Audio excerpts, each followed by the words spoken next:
আমার যুবক ভাইয়েরা 60 থেকে 70 বছর হায়াত পাইছি,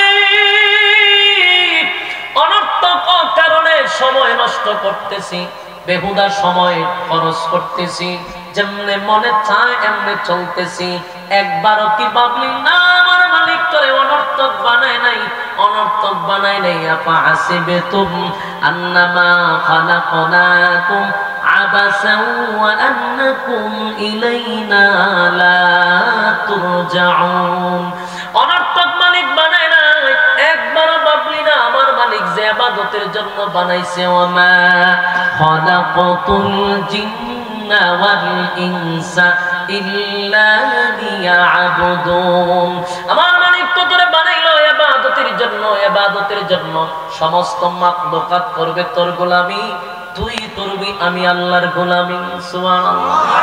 আল্লাহ বলে বান্দারে এই গোলামির জন্যই তো ওয়ালাকাদ কাররামনা বানি আদম, এই গোলামির জন্যই তো সৃষ্টির শ্রেষ্ঠ বানাইলাম। সমগ্র সৃষ্টি জগতের মধ্যে তোর সম্মান আর মর্যাদা আমি বেশি দিলাম। বান্দা সমগ্র সৃষ্টি জগতের মধ্যে তোরে সুন্দর করে বানাইলাম, 4টা কসম করে বলছি তোরে সুন্দর করে বানাইছি। বান্দা এত কোয়ালিটি কেন দিলাম? শুধুমাত্র কেবলমাত্র আমার গোলামি করবি এই জন্য। এই যুবক ভাইয়েরা, এরপরও যদি তুমি আর আমি মালিকের গোলামি না করি, আল্লাহ কয় ওয়ামা খালাকতুল জিন্না ওয়াল ইনসা ইল্লা লিয়াবুদুন। মানব দানব করে বানাইছিলাম ইবাদতের জন্য, যদি ইবাদত না করস ইন্না জাহান্নামা কানাত মিরসাদা, নিশ্চয়ই তোদের জন্য জাহান্নাম ওত পেতে বসা আছে।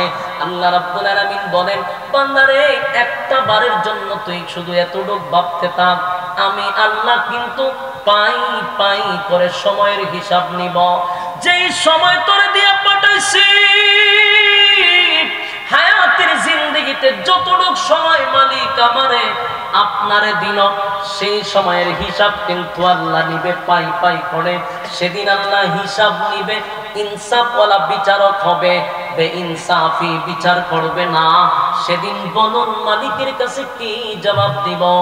জাহান্নামীরাও সেদিন বলবে আমরা তো দুনিয়ার জমিনে একই সাথে বসবাস করতাম, একই সাথে চলাফেরা করতাম, একই সাথে খেলাধুলা করতাম, সব ঠিকঠাক ছিল, আমিও নামাজ পড়ছি তুমিও পড়ছো, কিন্তু হাসরের মাঠে আমি বেনামাজি হইয়া দাঁড়াইছি।